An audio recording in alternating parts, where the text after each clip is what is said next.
Darkness swallowed the corridor. For a second, Eleanor stood perfectly still. The library was old enough to produce occasional electrical problems, but power failures were rare. The building possessed multiple backup systems specifically designed to protect the collections stored within its walls. Yet the corridor remained black. Not dim. Not shadowed. Black. Somewhere in the distance, an alarm chirped once and fell silent. Eleanor tightened her grip on the folded paper Arthur had given her. A few seconds later, emergency lights flickered to life along the baseboards. Thin strips of pale white illumination stretched across the floor, transforming the hallway into something unfamiliar. The towering shelves cast long skeletal shadows. Every doorway seemed deeper. Every corner seemed farther away. Eleanor looked toward the spot where Arthur had been standing. Empty. He had vanished around the corner only moments earlier. Now she could hear nothing. No footsteps. No cane tapping against marble. Nothing. The silence unsettled her more than the darkness. She hurried after him. The emergency lights guided her through the corridor. When she reached the corner, she stopped. Arthur was gone. There were only two possible directions. One led toward the main reading rooms. The other descended into the restricted archive levels. Both appeared empty. Arthur? Her voice echoed softly. No answer. She called again. Still nothing. A strange feeling settled in her stomach. Not fear exactly. The sensation that she had arrived a few seconds too late. After several minutes of searching, she gave up and headed toward the security office. The power returned before she arrived. Lights blinked back to life throughout the building.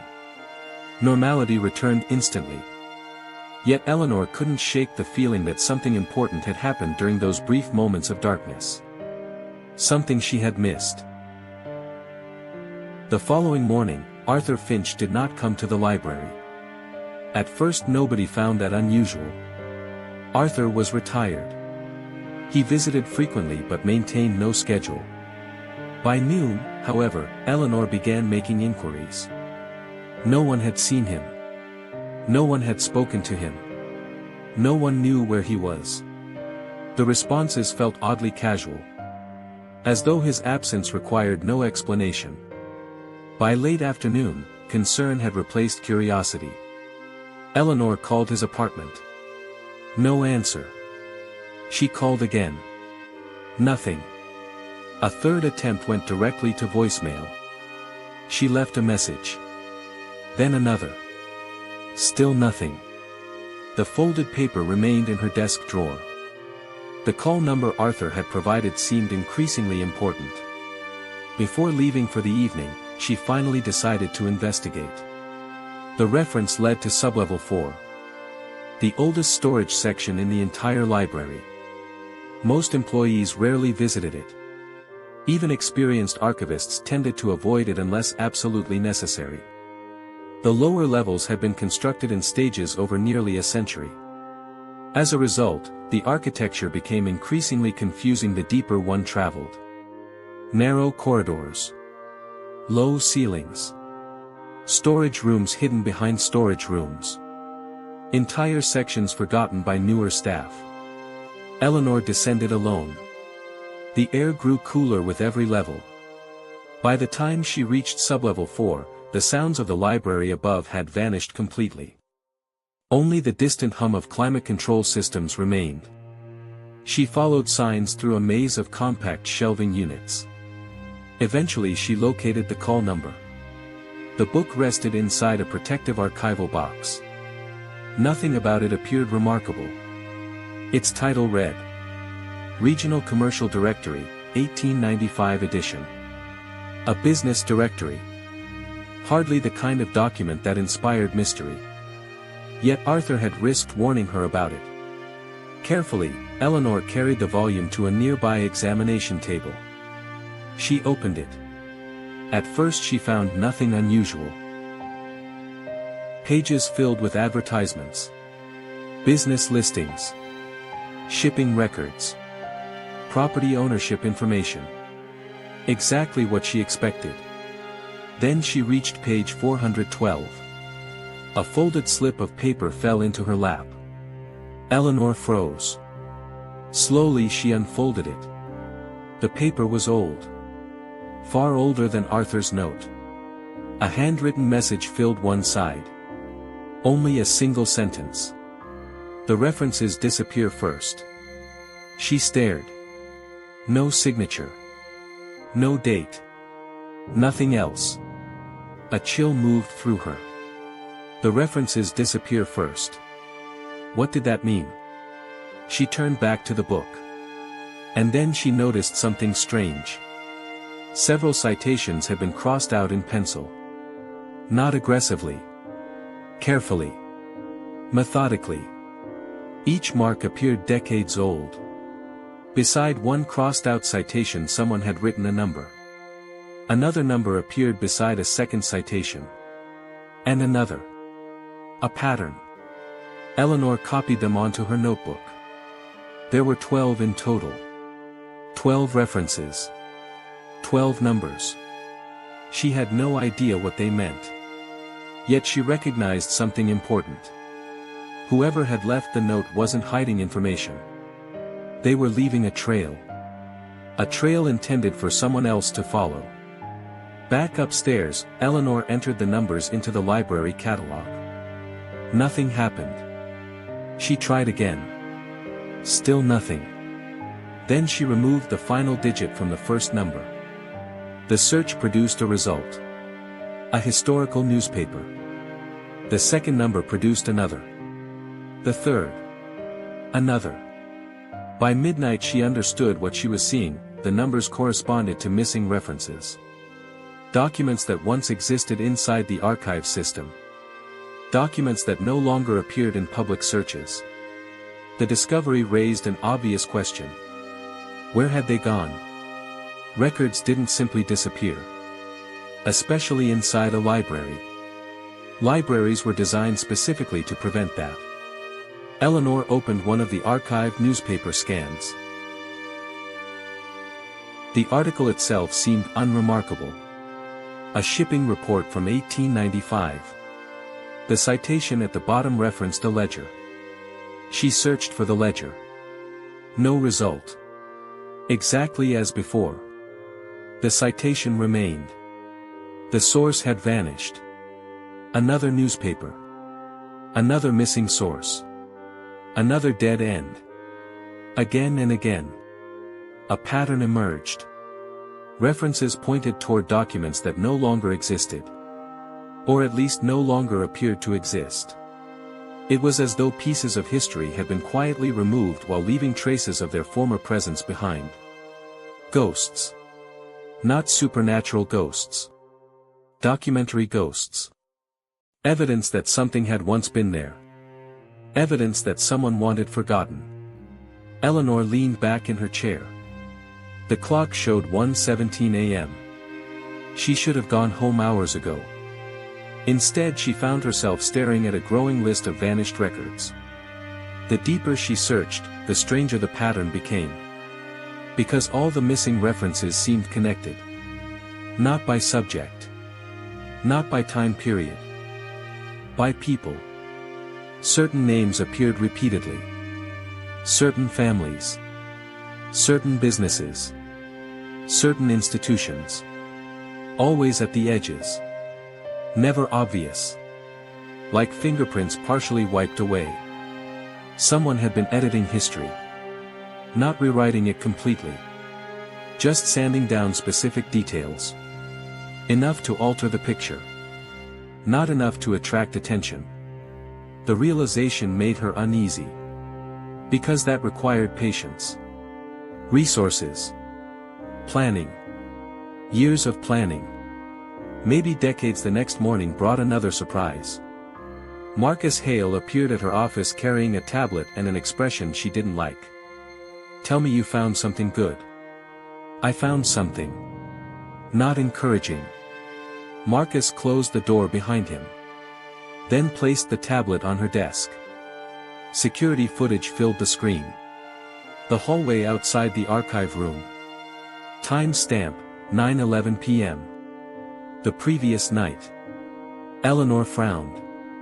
What am I looking at? You. The footage began playing. Eleanor watched herself leave the archive room. Pause. Look down the corridor. Then walk away. Normal. Completely normal. Until Marcus zoomed in. A second figure stood at the far end of the hallway. Arthur Finch. Exactly where Eleanor remembered seeing him. Her pulse quickened. See? Marcus nodded. Keep watching. The video continued. Arthur raised one hand. Then the footage glitched. For less than a second. A brief distortion. Static. When the image returned, Arthur was gone. Not walking away. Not leaving frame. Gone. Eleanor stared. What happened? That's the problem. Marcus rewound. Played it again. Same result. Arthur vanished during the glitch. Impossible. There had to be a technical explanation. Yet neither could identify one. Marcus folded his arms. It gets worse. He tapped the screen. A new window opened. Library employee records. Arthur Finch's personnel file. Or rather, what remained of it. Eleanor's stomach tightened. The file was nearly empty. No employment history. No department assignments. No archival projects. Nothing. Only basic identification information.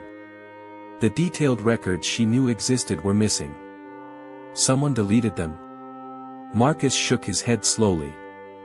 I checked system logs. And there aren't any deletion records. Silence filled the office. Eleanor stared at the screen. Her mind struggled to process what she was seeing. Arthur Finch had worked in the library for 40 years. Everyone knew that. Thousands of documents should have reflected it. Yet his records were disappearing. Not physically. Administratively. Digitally. Systematically. Exactly like the missing references she had spent all night investigating. Marcus looked at her. Eleanor. What? His expression tightened. I tried calling Arthur this morning. So did I. He didn't answer. A pause. Then. Neither did anyone at his apartment building. Eleanor felt a cold weight settle in her chest. Something had happened. She didn't know what. She didn't know why. But for the first time since discovering the Bellamy books, the mystery no longer felt academic. It felt personal. Dangerously personal. Because Arthur Finch had known something. And now Arthur Finch was missing. As Marcus gathered his tablet, Eleanor glanced once more at the nearly empty personnel file. Her eyes stopped on a single line buried near the bottom. One surviving entry. A project assignment from 23 years earlier. Most of the description had been erased. Only 3 words remained visible. Correction Review Committee. Eleanor had never heard of it. Yet somehow she knew. This was the first real clue. The words stayed with Eleanor all night. Correction Review Committee. 3 ordinary words. Yet they felt heavier than they should. She had searched the library's internal records for the phrase until the early hours of the morning. Nothing. No committee. No minutes. No members. No reports. No mention anywhere. And that was what frightened her. Because organizations left traces. Every institution did. Meetings created documents. Projects created files. People created evidence. Even forgotten things usually left behind a shadow. But the Correction Review Committee appeared to have existed without ever existing. Like someone had carefully removed every footprint after walking through history. Eleanor arrived at work before sunrise. The city outside the library was still quiet. Streetlights reflected on wet pavement. The world looked unfinished. Like a photograph waiting to be developed. She entered through the staff entrance and immediately headed downstairs. The Bellamy volumes were still locked in the archive room. She needed to know if the changes continued. If yesterday had been a mistake, everything could still be explained. A printing error. A cataloging issue. A damaged record. Anything. Anything except what her instincts suggested.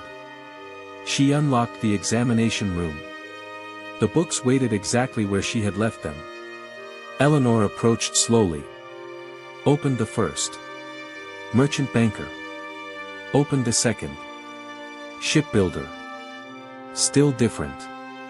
She released a breath she hadn't realized she was holding. The mystery remained. But now she knew one thing. She wasn't imagining it. She photographed both pages again. Then compared them against yesterday's images. That was when she noticed something impossible. The photographs had changed. Not the books, the photographs. Her hands became cold. She opened the image files.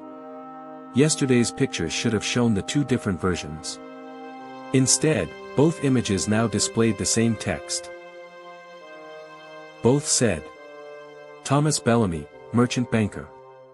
Eleanor stared at the screen. A wave of disbelief moved through her.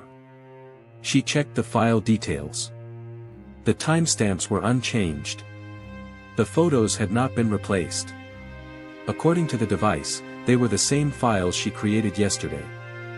But the content was different. Her own evidence had changed. For several seconds she simply sat there. The most disturbing part wasn't that the records were different. It was that the proof of the difference had disappeared. Someone had not only changed history. They had changed the evidence of the change. A quiet sound came from behind her. The door opening. Eleanor turned sharply. Marcus stood there. You look like you saw a crime scene. She slowly turned the laptop toward him. Look. He studied the images. His eyebrows tightened. What am I supposed to see?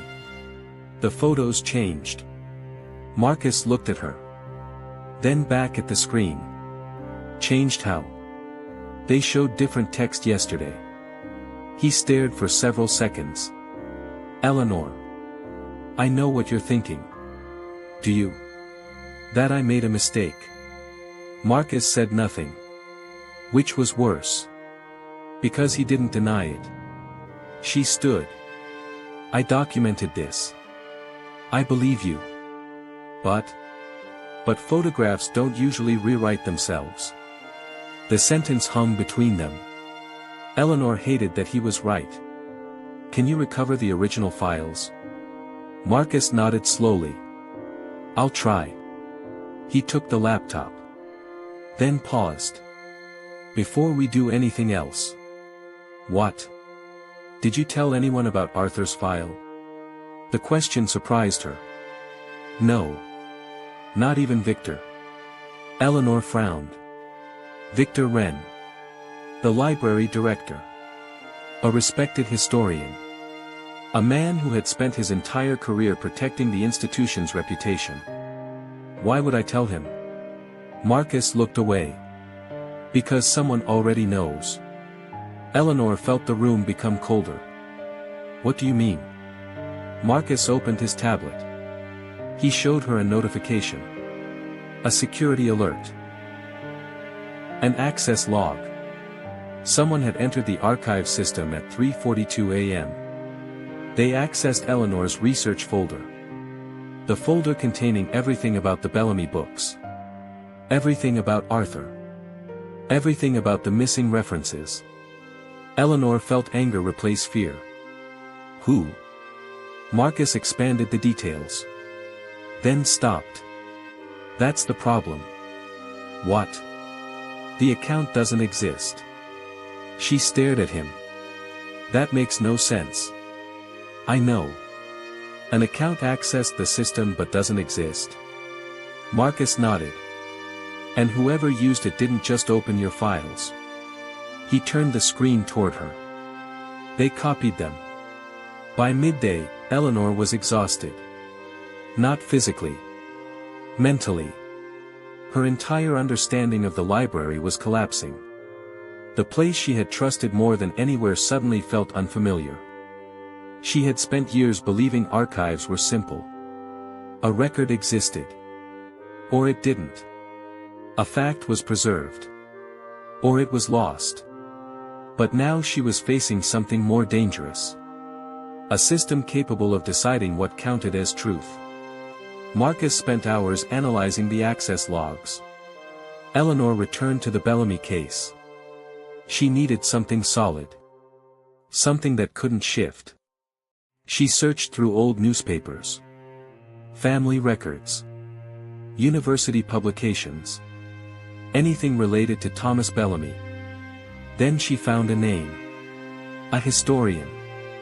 Professor Daniel Whitmore. He had written the original biography of the Bellamy family. The book was considered the definitive source, except something was wrong. According to the current library catalog, Daniel Whitmore had never written it. The author listed now was someone else. A researcher named Helen Cross. Eleanor stared at the screen. That was impossible. She knew Whitmore's work. Every historian knew his work. She searched deeper. The changes spread. University pages.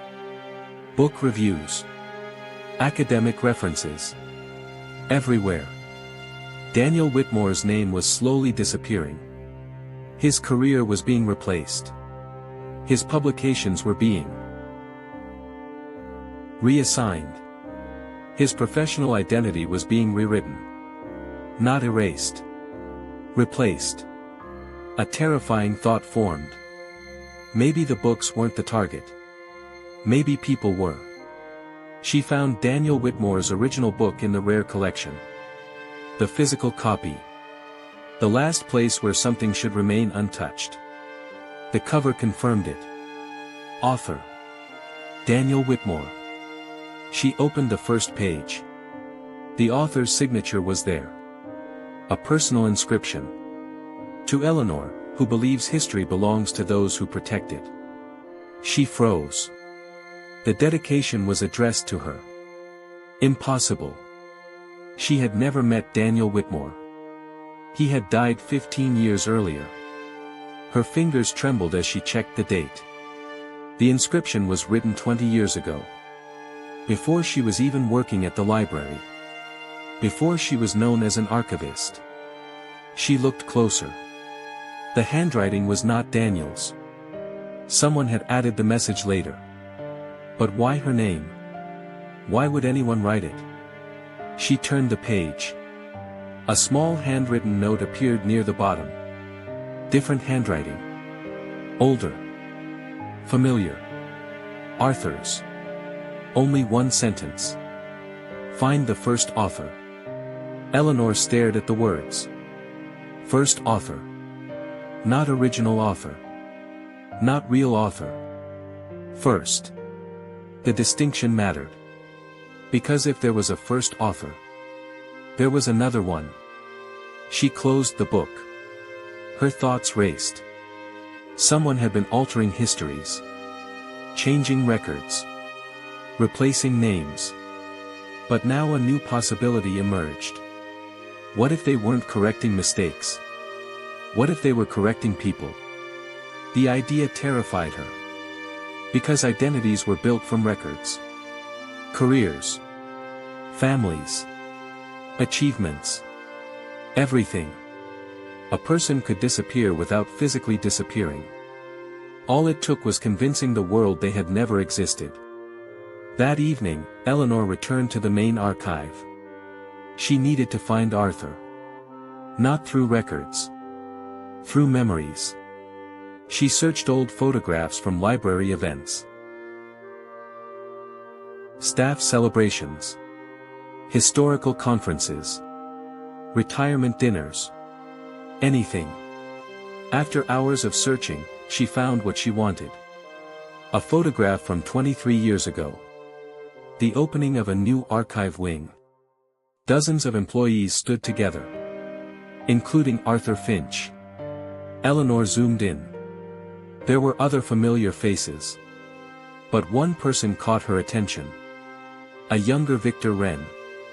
Standing beside Arthur. Both looking directly at the camera. Both smiling. Between them was a woman Eleanor didn't recognize. She enlarged the image. The woman's name tag was visible. Only partially. She could read 3 letters. Sure. Then the image quality degraded. Eleanor saved the photograph. Something was hidden there. Something important. Before she could investigate further, her phone vibrated. A message. Unknown number. Only one sentence. Stop searching for Arthur Finch. Eleanor stared at the screen. A second message arrived. He already found what he was looking for. Then a final message appeared. And now you have 2. The phone went silent. Eleanor looked around the empty archive. For the first time, she understood something. She wasn't investigating a mystery anymore. She was inside one.